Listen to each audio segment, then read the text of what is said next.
No calendário das cores, setembro também leva a cor vermelha para alertar as pessoas sobre as doenças cardiovasculares e também para lembrar a importância de cuidar do nosso coração, né? Para falar sobre esse tema importantíssimo, hoje a gente conversa com o Dr. José Alexandre da Silveira, que é cardiologista e coordenador da Sociedade de Cardiologia do Estado de São Paulo, na regional ABCDM, lá de onde eu venho, inclusive. Doutor, seja bem-vindo, muito obrigado por ter aceitado o nosso convite. Muito obrigado, Leandro. Uma grande honra estar aqui com você, discutindo um assunto tão importante para a nossa população. Maravilha. Vamos falar um pouco aí, então, desse alerta sobre as doenças cardiovasculares. Lembrando que dia 29 de setembro é comemorado o Dia Mundial do Coração. Por isso a gente está aí nessa campanha também. Doutor, quais são as doenças cardiovasculares mais comuns e as que mais matam ou vitimam as pessoas, doutor? Leandro, no mundo, hoje as doenças que mais matam são as doenças cardiovasculares. E o que lidera esse ranking, né, é o infarto do miocárdio associado a acidente vascular cerebral.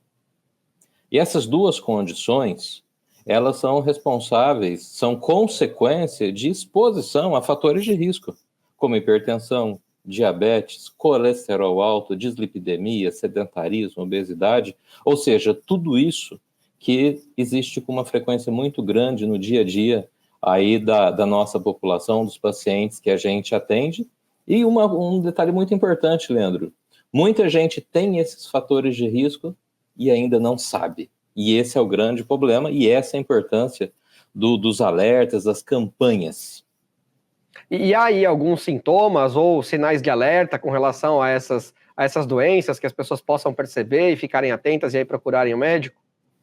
Quando nós estamos falando do infarto do miocárdio, é aquela dor no peito, em forte intensidade, com irradiação para o braço, associado à sudorese, e que vai levar o paciente numa sala de emergência e tudo mais, onde ele vai fazer os procedimentos, receber o tratamento clínico, fazer uma coronariografia, o cateterismo, que o pessoal comenta, enfim.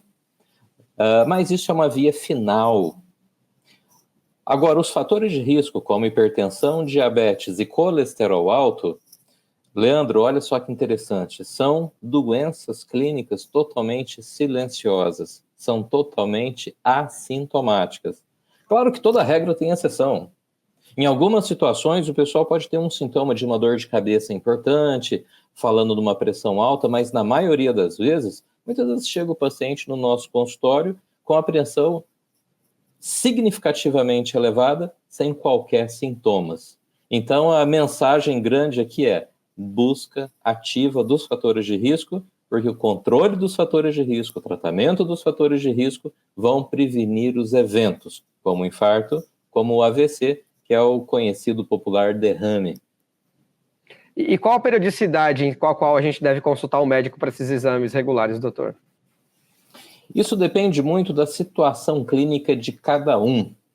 Então, aquele paciente que já tem um diagnóstico de hipertensão é um paciente que, pelo menos a cada 6 meses, a partir de um controle adequado, ou seja, pressão 12/8, tomando um remedinho direitinho, a cada 6 meses tem que controlar. E o mesmo vale para o colesterol alto, o mesmo vale para o diabetes. Mas, naquele momento, naquela fase de controle, o paciente faz o diagnóstico, precisa de um controle um pouco mais frequente. Para a hipertensão, por exemplo, o paciente passa em consulta, faz o diagnóstico de hipertensão, e quando isso é confirmado e é aplicado um tratamento clínico, em geral ele volta em até 1 mês para checar a eficiência, a eficácia desse tratamento. Mas, no geral, 1 vez a cada 6 meses em quem tem doença. E quem não tem, se é um adulto, a cada 1 vez por ano, pelo menos, é muito interessante fazer essa rotina, esse check-up para prevenção de risco cardiovascular. Maravilha, doutor, para a gente fechar aqui, acho que é importante a gente lembrar também que há alguns hábitos aí que ajudam a manter o coração saudável, né? O que a gente pode falar sobre os hábitos aí para a gente? Isso é fundamental. Não existe tratamento para qualquer uma dessas doenças que eu comentei, como hipertensão, diabetes, colesterol alto, infarto do miocárdio, que envolve medicamentos, mas também envolve um estilo de vida saudável. E quando a gente fala estilo de vida saudável, começa com uma alimentação rica em vegetais, uma alimentação reduzido em ultraprocessados, alimentos ultraprocessados, embutidos, embalados, alimentos com muito sódio tem que ser evitados, como suco de pozinho, suco de caixinha, refrigerante. Refrigerante é terrível para a saúde do coração.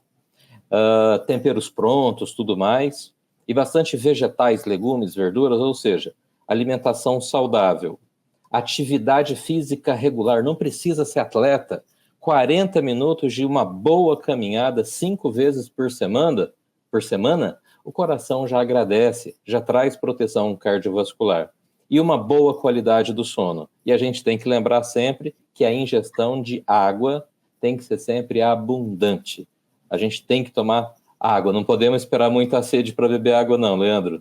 Perfeito, ainda mais nesse tempo seco, que a gente tem mais sede, mas se não tiver sede, beba também. Obrigado, doutor, pelos esclarecimentos aqui, as informações muito importantes, obrigado pelos esclarecimentos e pelas dicas, viu? Imagina, eu que agradeço a oportunidade de conversar com vocês. Maravilha, esse então foi o Dr. José Alexandre da Silveira, que é cardiologista e coordenador da SOCESP, a Sociedade de Cardiologia do Estado de São Paulo, lá na regional ABCDM, e a gente falou aqui um pouco para você sobre esse alerta, né, a importância de você olhar aqui, ó, com carinho para o seu coração.